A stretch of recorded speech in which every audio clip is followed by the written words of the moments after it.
Perfeito. Falando ainda sobre investimento de futebol, meus amigos, Mauro, qual foi a reviravolta que o Corinthians teve, que o Memphis acabou fechando novamente? O que aconteceu?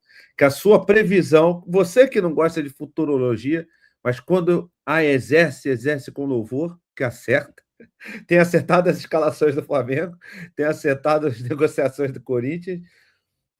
O que aconteceu? Que reviravolta foi essa? Compensa essa renovação de contrato com o Memphis? O que você achou, irmão? Não, na verdade, eu não fiz nenhuma previsão, só fiz uma ressalva, né? Não fiquei surpreso se voltar atrás, que a pressão era muito forte para que renovasse. E foi o que aconteceu, acabou cedendo, o presidente cedeu, disse ele que foi ameaçado, até com arma de fogo, tudo, né? Essa coisa toda. Eu, sinceramente, se eu fosse o presidente do Corinthians, eu renunciaria. Cara, está ameaçando a minha família. Ah, pelo amor de Deus, né? Pelo que ser um homem bem-sucedido, tem a vida confortável, estabilizada, eu faria o seguinte: entregaria a minha renúncia e falaria: virem-se, resolvam aí vocês o que vocês quiserem fazer, contrata, não contrata, renova, não renova, eu estou fora, e meteria o pé. Seria uma belíssima resposta. Vou embora, se for me ameaçar, fica vocês aí com isso aí e resolve. Eu vou ficar à distância torcendo pelo time, porque sou torcedor do time e acabou. Faça-me um favor, né? Não, foi o que aconteceu, uma pressão muito grande. E, assim, o que eu falei, uma coisa muito curiosa. Porque as pessoas, ao invés de pensar, gente, ele é caro, o Corinthians não consegue pagar, tem uma dívida muito grande, onde isso vai parar? Ah, vamos embora, segue em frente, renova. Essa foi a mentalidade. Não importa, já estamos nessa situação mesmo, né? E foi o que fizeram, renovaram o contrato com um jogador que esse ano praticamente não atuou, né? Ainda tem isso. Não atuou praticamente. Retorno técnico dele esse ano não há. Só custo. E aí, Kika? O que você achou dessa? Aliás, antes de você falar, só para comemorar para os corintianos que estão felizes, né, com a renovação, tem aqui, ó, o Mário do Corinthians, que a gente vai lançar em breve, tá? Tem o 10, mas tem com o nomezinho do Depay lá no meu grupo de impressão 3D. Para quem não conhece, o link está na descrição para ganhar dinheiro com impressão 3D. Eu recomendo. Esse Mário ficou maneiro aqui. Essa camisa do Corinthians é muito bonita, diga-se de passagem. Muito bonita. Mas fala aí, Kika. Eu ouvi o comentário do Mauro mais cedo e eu fiquei tentando, e eu ainda estou tentando, e o que eu vou falar aqui é uma hipótese, tentando entender aonde está a percepção do torcedor do Corinthians para apoiar a contratação do Memphis Depay. E por que há uma diferença, ou houve uma diferença, entre o comportamento do torcedor do Flamengo em 2013 e o torcedor do Corinthians em 2026, 2026, 13 anos depois. E a única coisa que eu consegui imaginar é o seguinte: o torcedor do Flamengo em 2013 vinha... O que o Flamengo tinha ganho nos últimos 20 anos?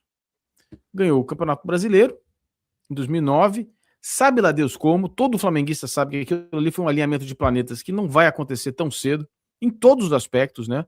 O Pet já no final da carreira, o Adriano voltando, o time 300 pontos atrás, aquilo ali não vai acontecer nunca, né?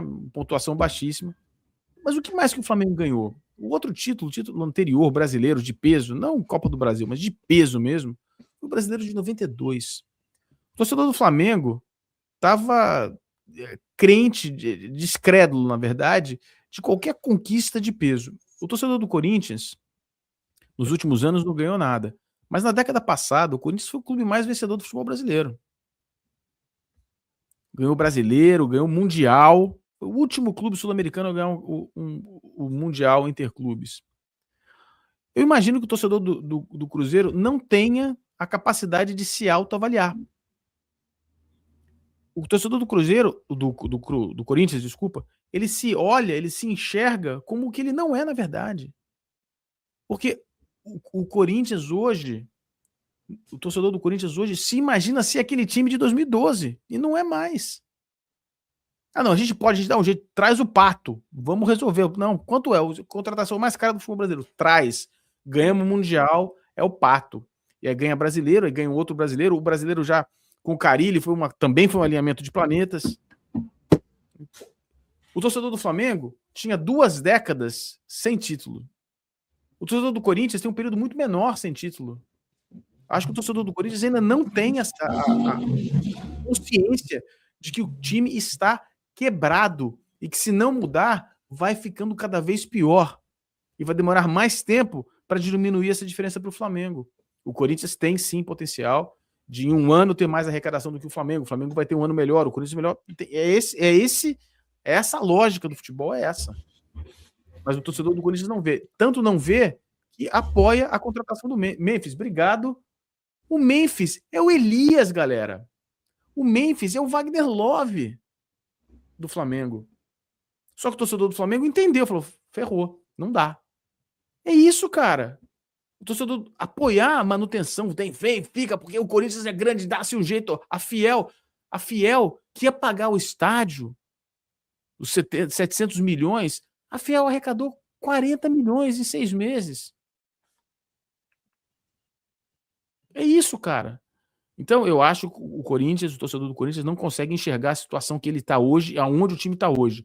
Há uma crença baseada no éter, baseada em nada, de que o time vai sair desse buraco, mantendo o mesmo modus operandi que mantém hoje. E não vai. É financeiramente impossível. Para mim, é a única explicação que eu consegui encontrar, Barba. Ô, Mauro, você sabe se o Depay retirou as cláusulas abusivas do contrato? Dizem que retirou algumas, né? Abusivas, como chamou a matéria lá do UOL, né? Cláusulas abusivas. Né? Tá semi-abusivo, então, o contrato. Abusa menos, mas... Né? Continua abusando. Eu acho tudo isso uma grande loucura, mas enfim.